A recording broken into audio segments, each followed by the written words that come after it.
यहाँ पर देखो, संज्ञा का पहला भेद है व्यक्तिवाचक संज्ञा। व्यक्तिवाचक संज्ञा किसे कहते हैं? किसी विशेष व्यक्ति, प्राणी, स्थान या वस्तु के नाम को व्यक्तिवाचक संज्ञा कहते हैं। यहाँ पर देखो, किसी विशेष व्यक्ति, प्राणी, स्थान या वस्तु के नाम को क्या बोलते हैं? व्यक्तिवाचक संज्ञा बोलते हैं। जैसे उदाहरण देखो, यहाँ पर उदाहरण दिए हैं, रामदीन, सूरत, वाराणसी। रामदीन ये क्या है? किसी व्यक्ति का नाम है। सूरत और वाराणसी ये क्या है? स्थानों का नाम है, जगह का नाम है। तो देखो, यहाँ पर उदाहरण दिया गया है।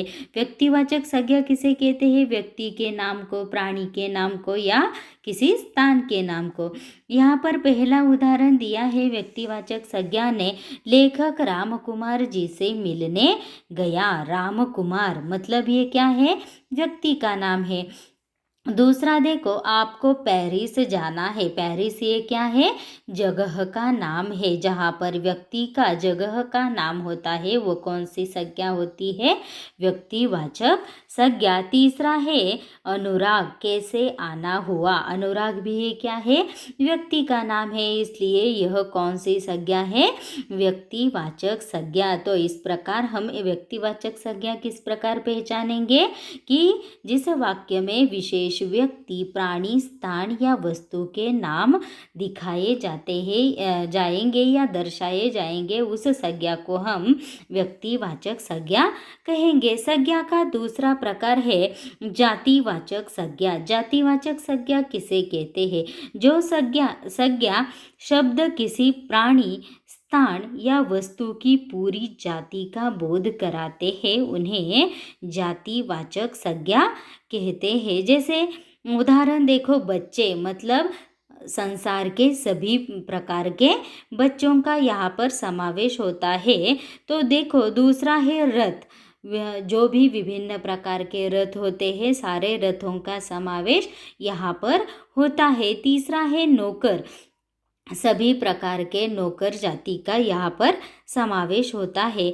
यहाँ पर देखो उदाहरण, लकड़हरा रोने लगा। लकड़हरा मतलब ये किसी लकड़हरे का, निश्चित लकड़हरे का नाम है क्या? नहीं, संसार का कोई भी लकड़हरा यहाँ पर हो सकता है, इसलिए ये कौन सी संज्ञा हो गई? जातिवाचक संज्ञा हो गई। दूसरा है बहुमंजिला इमारत बन रही थी। बहुमंजिला इमारत, इमारत मतलब कौन सी भी इमारत।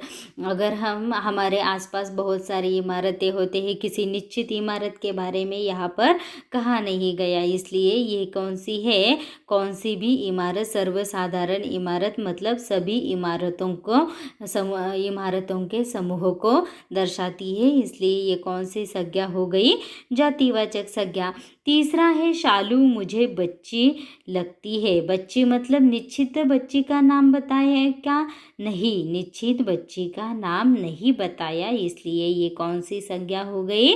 जातिवाचक संज्ञा। तीसरा है संज्ञा का भेद भाववाचक संज्ञा। भाववाचक मन के भाव दर्शाने वाली शब्द को, मतलब देखो किसी भाव, गुण, अवस्था या दशा का बोध करते हैं। भाव, गुण, अवस्था। देखो यहाँ पर उदाहरण दिए गए हैं, स्वराज्य, प्रेरणा, सरलता आदि, ये क्या है?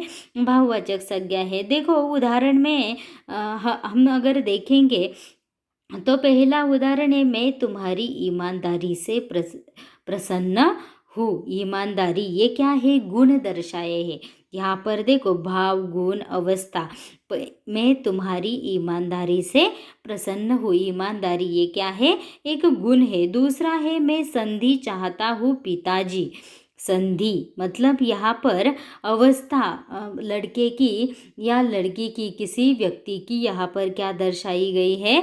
मन की अवस्था दर्शाई गई है। वह किसी काम के लिए पिताजी के सामने याचना कर रहा है, इसलिए ये कौन सी संज्ञा हो गई? भाववाचक संज्ञा। तीसरा है मेरे सामने परिवार को पालने की समस्या है। ये क्या है? समस्या शब्द ये अवस्था है, परिवार को पालने की दशा है, अवस्था है, इसलिए यह कौन सी संज्ञा हो गई? भाववाचक संज्ञा। मतलब जिसमें भाव, गुण, अवस्था या दशा को दर्शाया जाता है उसे भाववाचक संज्ञा कहते हैं। चौथा है द्रव्यवाचक संज्ञा। द्रव्यवाचक किसे कहते हैं? किसी धातु, द्रव्य या पदार्थ के नाम को क्या बोलते हैं? द्रव्यवाचक। जैसे कि दूध, सोना, यहाँ पर कागज भी हो सकता है, कागज। और देखो यहाँ पर पहला उदाहरण है, लो भाई तुम्हारी चांदी की कुल्हाड़ी। चांदी की, ये क्या है? धातु का नाम है। चांदी क्या है? एक धातु का नाम है। सोना, चांदी, ये क्या है? धातु के नाम है, तो इसलिए ये कौन सी संज्ञा हो गई? द्रव्यवाचक। दूसरा है पानी बहुत गहरा है। पानी, ये क्या है? द्रव्यवाचक संज्ञा है। किसी द्रव्य का नाम है। धातु, धातु का कौन सा है? सोना और चांदी। और द्रव्य का कौन सा नाम है? पानी।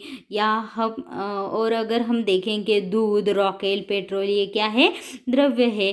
तो पानी बहुत गहरा है, मैं तो तैरना भी नहीं जानता, तो ये भी कौन सी संज्ञा हो गई? द्रव्यवाचक संज्ञा।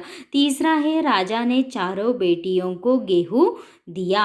राजा ने चारों बेटियों को क्या दे दिया? गेहूं दे दिया। मतलब ये किसी पदार्थ का नाम है। गेहूं क्या किसी का नाम है?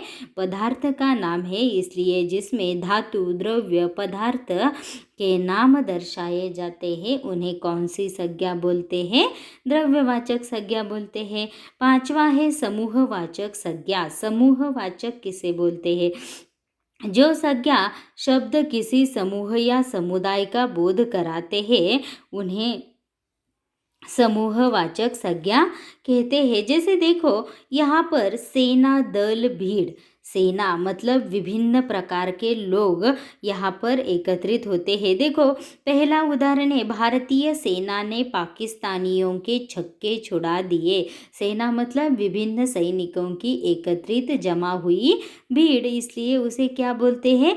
सेना बोलते हैं। इसलिए ये कौन सी संज्ञा हो गई? समूहवाचक संज्ञा।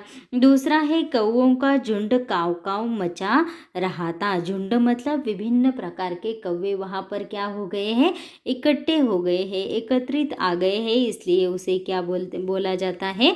झुंड बोला जाता है। इसलिए वह कौन सी संज्ञा हो गई? समूहवाचक संज्ञा। तीसरा है सैनिकों की टुकड़ी आगे बढ़ी। टुकड़ी मतलब विभिन्न सैनिक यहाँ पर क्या, वहाँ पर क्या हुए होंगे? एकत्रित हुए होंगे और उनकी क्या हो गई हुई? टुकड़ी मतलब संघ, उनका क्या हुआ होगा? संघ हुआ होगा। तो या हम उसे दल भी कह सकते हैं। तो इस प्रकार जिसमें सेना, दल, भीड़ आदि को दर्शाया जाता है या किसी समूह का या समुदाय का बोध होता है उसे कौन सी संज्ञा बोलते हैं? समूहवाचक संज्ञा बोलते हैं। Thank you.